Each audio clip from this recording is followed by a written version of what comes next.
Hello friends, we are going to start with a new topic pH scale. आज हम जो topic पढ़ रहे हैं वो क्या है? pH scale. क्लियर? अब देखो, आपने इससे पहले क्या क्या पढ़ लिया? इंडिकेटर पढ़ लिया, एसिड पढ़ लिया, बेसिस पढ़ लिया, है ना? और इंडिकेटर से हमने देखा था कि कैसे हम पता लगा सकते हैं कि एसिड क्या है, बेस क्या है. आज का जो हमारा टॉपिक है उसमें हम पढ़ेंगे pH स्केल. और pH स्केल हमें बताएगा कि किसी भी सॉल्यूशन में एसिड की स्ट्रेंथ कितनी होती है या बेसिस की स्ट्रेंथ कितनी होती है ना? या pH स्केल होता क्या है और क्यों हमें ज़रूरत पड़ती है एसिड और बेस के आइडेंटिफिकेशन के लिए pH स्केल की. हम क्यों लिटमस पेपर के थ्रू ही पता लगा लें एसिड और बेस क्या है, लेकिन फिर भी हमें pH स्केल की बहुत ज़रूरत पड़ती है. तो वो क्यों पड़ती है ये हम आज के टॉपिक में पढ़ेंगे. pH स्केल है ना, मैंने आपको जब ये हमने स्टार्ट किया था उसमें मैंने बताया था कि pH स्केल की स्टडी भी हम करेंगे. एक्चुअली pH स्केल क्या है? ये स्ट्रेंथ, किसकी स्ट्रेंथ ये शो करता है? ये बताता है एसिड एंड बेस की strength. Acid and base. Actually आप लोग अभी पढ़ चुके हैं एक इंडिकेटर के बारे में जो हमें ये बताता है कि वो एसिड है कि बेस है ना? वो एक इंडिकेटर है. लेकिन अगर प्रॉपर तरीके से हमें ये जानना है कि उसकी किसी भी सॉल्यूशन का एसिड में हाइड्रोजन आयन या हाइड्रोक्सिल आयन की क्वांटिटी कितनी है ना? उसके लिए हम क्या करते हैं, एक यूनिवर्सल इंडिकेटर यूज करते हैं. यूनिवर्सल इंडिकेटर जिसे हम क्या कहते हैं? pH scale. pH स्केल को जिन्होंने सबसे पहले बनाया था वो कौन थे? सोरेनसन. सोरेनसन ने एक डिवाइस बनाई जिसे हम क्या कह रहे हैं? pH स्केल कह रहे हैं. मेरी बात क्लियर हो रही है? तो pH स्केल क्या मेजरमेंट करता है? वो मेजरमेंट करता है किसी भी सॉल्यूशन में hydrogen ion and hydroxyl ion की क्वांटिटी कितनी है और उसके आधार पर बताया जाता है कि वो सॉल्यूशन एसिड है या बेस है. समझ आया pH स्केल क्या होता है? कि pH स्केल क्या करता है? ये स्ट्रेंथ बताता है एसिड एंड बेस की, है ना? कि उस किसी भी सॉल्यूशन में जो स्ट्रेंथ है उसकी वो कितनी है. यानी the strength of an acid और base is measured on a scale of, क्या करता है ये? Number calls the pH scale. क्योंकि pH स्केल में हम उसे डिवाइड करते हैं कितने से? 0 to 14. हमने इस स्केल को जो डिवाइड किया है उस 0 से 14 के बीच में मतलब तक डिवाइड किया है. तो इसमें जितने नंबर आएंगे वो उसकी कलर के आधार पर ये बताता है कि वो हाईली एसिडिक है या हाईली बेसिक है या बहुत ज़्यादा कम डिक्रीजिंग है उसकी एसिडिटी या डिक्रीजिंग है उसकी बेसिसिटी. समझ आया? तो pH स्केल एक प्रॉपर मेजरमेंट करता है किसी भी सॉल्यूशन के लिए कि वो एसिड है या बेस है.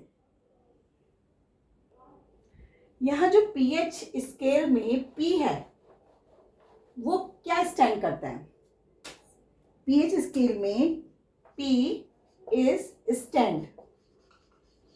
ये स्टैंड करता है पोटेंस, मतलब P फॉर पोटेंस. इस वर्ड को ये स्टैंड करता है. समझ आए? pH स्केल में जो P है उसका वो कहाँ स्टैंड कर रहा है? पोटेंस वर्ड को. अब ये पोटेंस जर्मन में इसका मीनिंग क्या होता है? इसका मीनिंग होता है पोटेंस का पावर. और यहां पर जो हाइड्रोजन मतलब H है वो किसको स्टैंड कर रहा है? हाइड्रोजन आयन को. तो यानी कि pH स्केल के थ्रू हम क्या देख रहे हैं? हम देख रहे हैं कि हाइड्रोजन आयन की जो पावर है वो कितनी है ना? वो कितना मेजर कर पा रहा है. तो हम क्या कह सकते हैं pH स्केल के बारे में कि द pH ऑफ मतलब किसी भी सॉल्यूशन की जो pH है वो क्या है? Of a solution is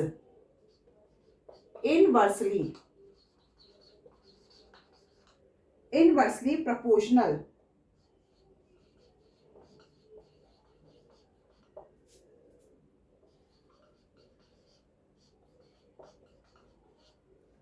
inversely proportional to the concentration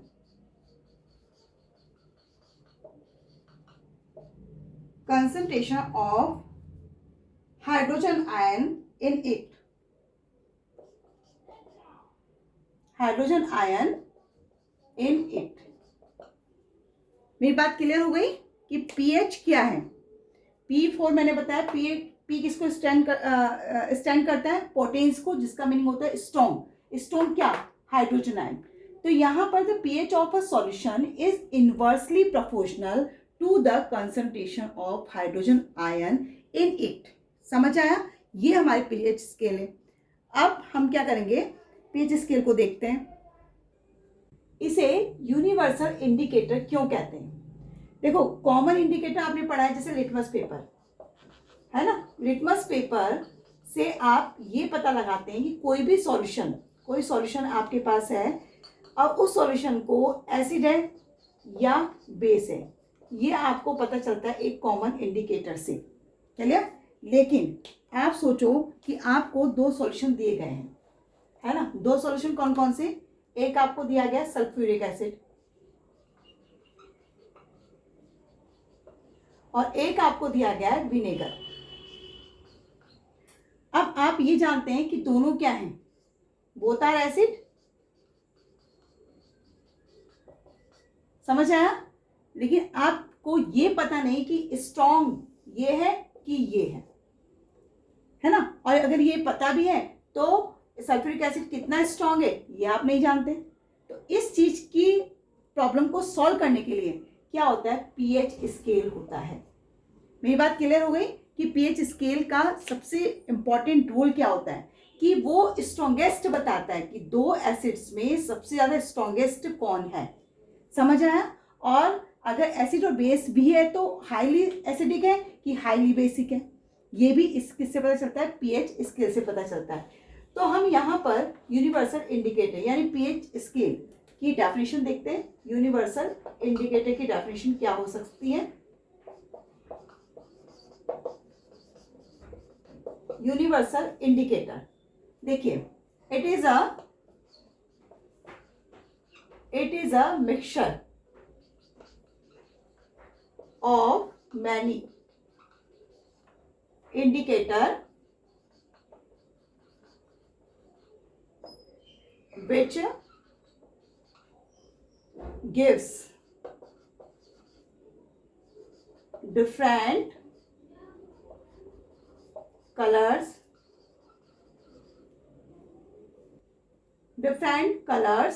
at different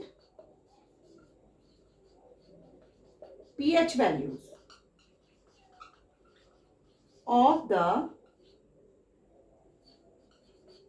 entire pH scale. समझ आया? पीएच यूनिवर्सल इंडिकेटर को हम क्या कह सकते हैं? It is a mixture of many indicators which gives different colours at different pH values of the entire pH scale. Actually pH scale की मैंने बताया था अभी आपको कि 0 से 14 इसकी वैल्यू होती है ना। और 0 से 14 जो वैल्यू होती है उसमें डिफरेंट कलर्स होते हैं जो ये बताते हैं कि ये कितना एसिडिक है और कितना ये क्या है? बेसिक है। मेरी बात क्लियर हो गई? अब हम देखते हैं पीएच स्केल के नंबर्स को कि कितने नंबर्स और किसके आधार पर इसको एसिडिक और बेसिक डिवाइड किया गया है। देखिए, पीएच स्केल इस टाइप का होता है। ये आपका एक पीएच स्केल है और मैंने आपको कहा था कि 0 से कहां तक होता है? 14 तक इसकी स्ट्रेंथ होती है। क्लियर? और बीच में इसमें 7 होता है। ये आप मान लीजिए 7 है। बात समझ आ गई? 0 से 14 और मिड में इसके क्या होता है? 7 होता है। अब आपको ये पता होना चाहिए कि 7 से जब 0 की तरफ आ रहे हैं तो यहां पर जो है मोर एसिडिक होता है और 7 से 14 की तरफ अगर हम जा रहे हैं तो मोर बेसिक होता है।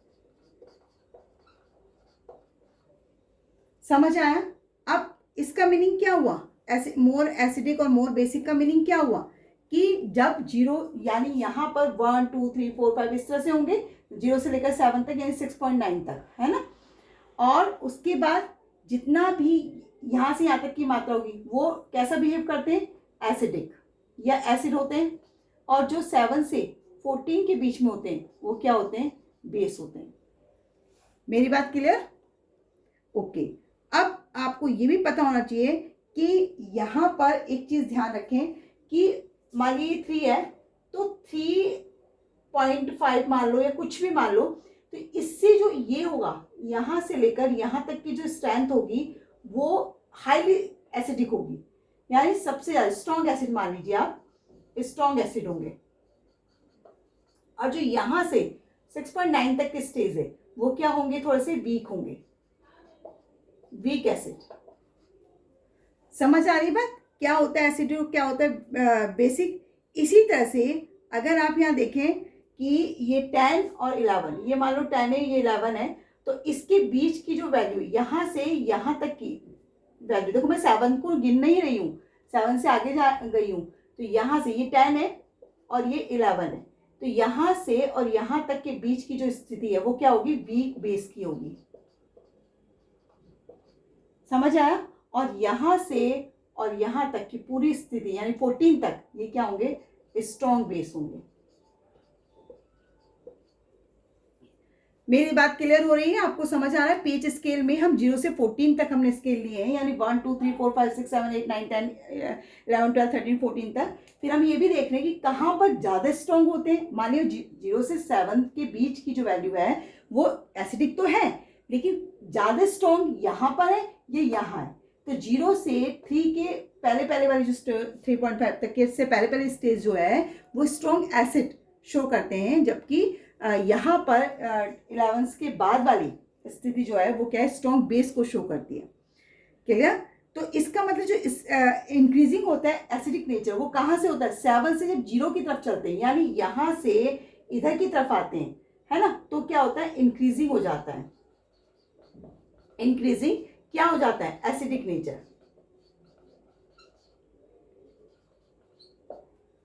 समझ आया कि इधर से 7 से जब हम 0 की तरफ चल रहे हैं तो वो क्या हो रहा है, इंक्रीजिंग हो रहा है क्या, और यहाँ 7 से जब हम 14 की तरफ चल रहे हैं, इधर चल रहे हैं, तो क्या होगा, इंक्रीजिंग क्या होगा, बेसिक नेचर। समझ आया?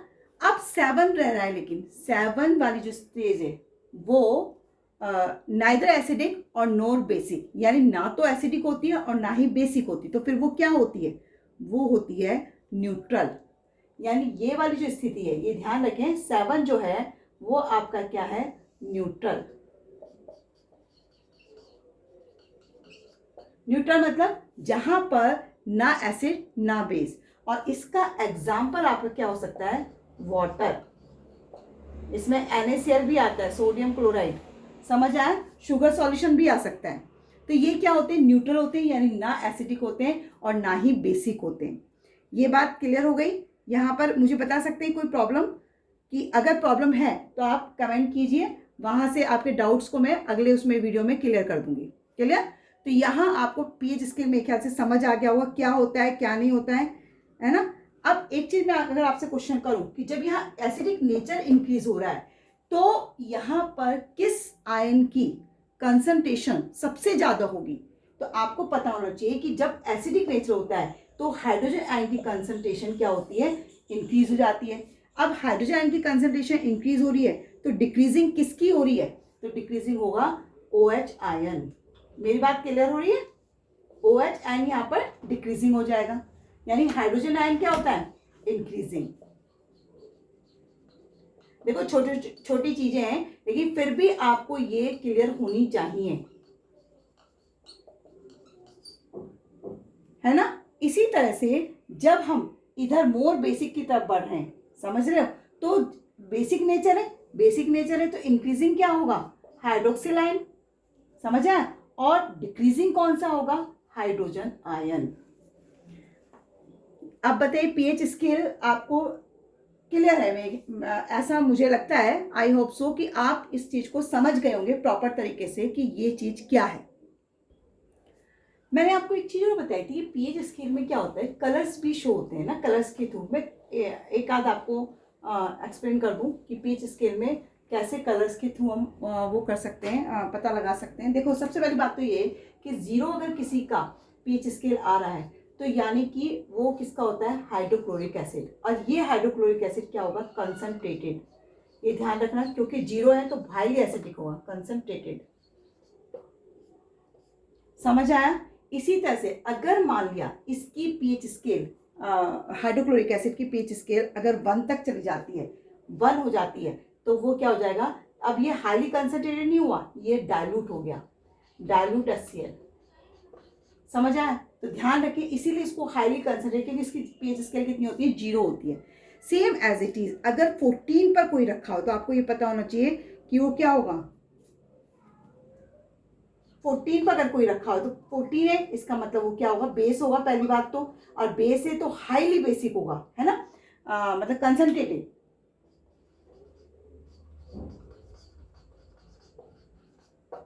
कंसंट्रेटेड होगा। और जिसकी 14 pH होती है वो क्या होता है, सोडियम हाइड्रोक्साइड। लेकिन अगर इसकी 13 होती है तो फिर ये क्या हो जाता है, डाइल्यूट हो जाता है। मेरी बात क्लियर हो गई, दोनों चीजें समझ आ गई, कौन सा कंसंट्रेट होगा और कौन सा बेसिक होगा, हाईली बेसिक यानी कंसंट्रेटेड बेसिक होगा। इसी तरह से अगर मैं बताऊं आपको कि इस जैसे 0 है, अभी मैंने आपको कहा कि 0 pH है, तो HCl है 0 pH पे, तो इसका जो कलर होगा वो डार्क रेड होगा, और जिससे हमें पता लग जाएगा कि क्या है, हाईली कंसंट्रेटेड है। मेरी बात क्लियर हुई। इसी तरह से जैसे 14 पर है, तो 14 पर जो कलर होता है वो क्या होता है, वॉयलेट होता है,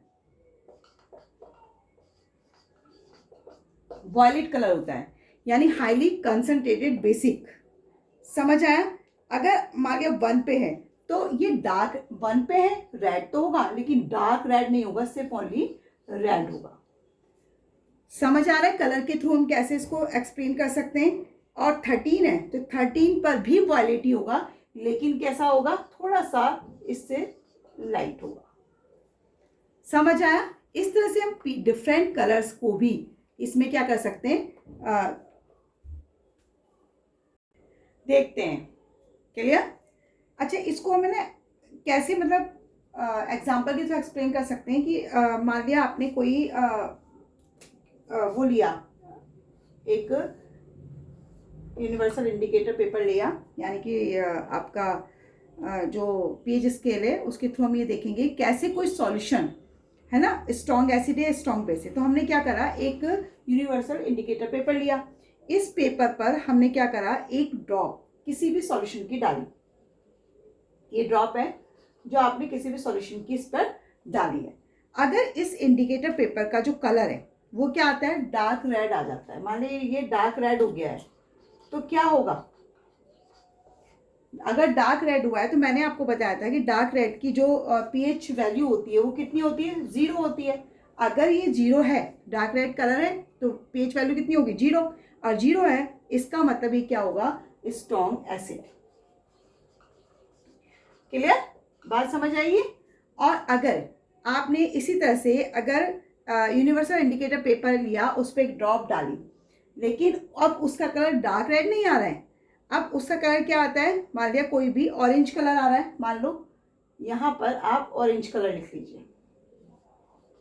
अब ऑरेंज कलर आ रहा है तो आपको इसकी पीएच स्केल, ऑरेंज कलर की जो पीएच स्केल है वो फाइंड आउट करनी पड़ेगी। तो इसकी ऑरेंज कलर की जो पीएच स्केल होती है वो कितनी है, 4 है।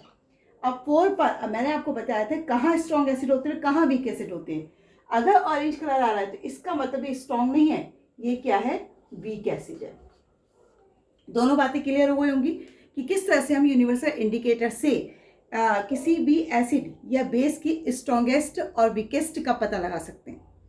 अब हम एक थोड़ा सा एग्जाम्पल देख लेते हैं, यानी सैंपल प्रॉब्लम देख लेते हैं कि सैंपल प्रॉब्लम में हमने क्या करा कि आपको 2 सॉल्यूशन दिए गए हैं, ठीक है, आपके पास 2 सॉल्यूशन है।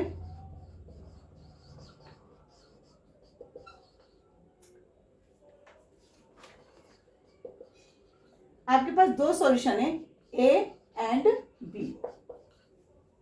क्लियर। इन 2 सॉल्यूशन में आपको पीएस जो सॉल्यूशन है वो कितनी दे रखी है, सॉल्यूशन की 6। समझ रहे हो मेरी बात, आपको क्या दिए गए हैं, 2 सॉल्यूशन दिए गए हैं और दोनों सॉल्यूशन में के नाम दिए हैं ए एंड बी। अब आपको पीएच ऑफ सॉल्यूशन कितनी दी है, ए की 6, समझ आया, ए की पीएच कितनी है 6, और बी की जो दी गई है वो कितनी दी गई है 8। आपको क्या बताना है, आपका क्वेश्चन क्या है कि विच सॉल्यूशन हैज, पहला क्वेश्चन आपका क्या है, which solution has more hydrogen ion concentration, more hydrogen ion concentration. और सेकंड क्वेश्चन आपका यहां पर क्या आता है, सेकंड क्वेश्चन क्या है कि which of the solution is acidic, which of the solution is acidic और बेसिक। अब देखो इसका आंसर, आप फर्स्ट का आंसर निकालेंगे। आपको ये पता है, ये हम बात कर चुके हैं कि 0 से 14 तक हमारा पीएच स्केल होता है, और 0 से 14 के बीच में, है ना, 14 के बीच में 7 आता है। 7 से इस तरफ आपका क्या होता है, हाइड्रोजन आयन जो होते हैं वो इंक्रीज रहते हैं और हाइड्रोक्सिल आयन आपके डिक्रीज रहते हैं। और 7 to 14 में आपके हाइड्रोक्सिल आयन इंक्रीज रहते हैं और हाइड्रोजन आयन डिक्रीज रहते हैं, ये आपको पता है। तो इसके आधार पर आपको बताना होगा पहले क्वेश्चन का आंसर कि which solution has more hydrogen concentration. तो आपको पता है कि जो 6 है वो 0 से 7 के मिड में आ रखा है, मतलब आई मीन मिड से मेरा मतलब कि 7 से पहले आ रखा है। तो 7 से पहले आ रखा है, इसका मतलब उसमें हाइड्रोजन आयन कंसंट्रेशन क्या है, मोर है। तो आपका आंसर क्या आएगा, ए सॉल्यूशन। समझ आया कैसे आपको आंसर फाइंड आउट करना होता है, आंसर क्या आएगा इसका, ए सॉल्यूशन।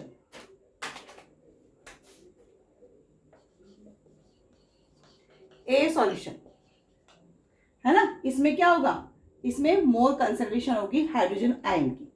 आंसर आप ऐसे लिखेंगे, ए solution has a more concentration of hydrogen ion. Second आपका आंसर क्या होगा, सेकंड में आपसे पूछेगा कि which of the solution is acidic और बेसिक। फिर अगेन आपको पीएच स्केल में आपको ये पता है कि 7 के इस तरफ क्या होता है एसिडिक, और 7 के उस तरफ क्या होता है बेसिक।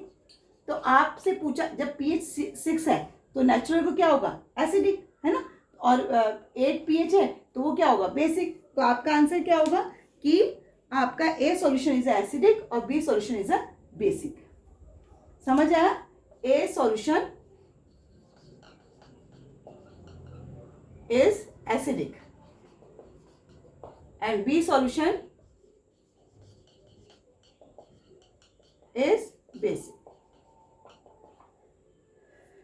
Is that clear?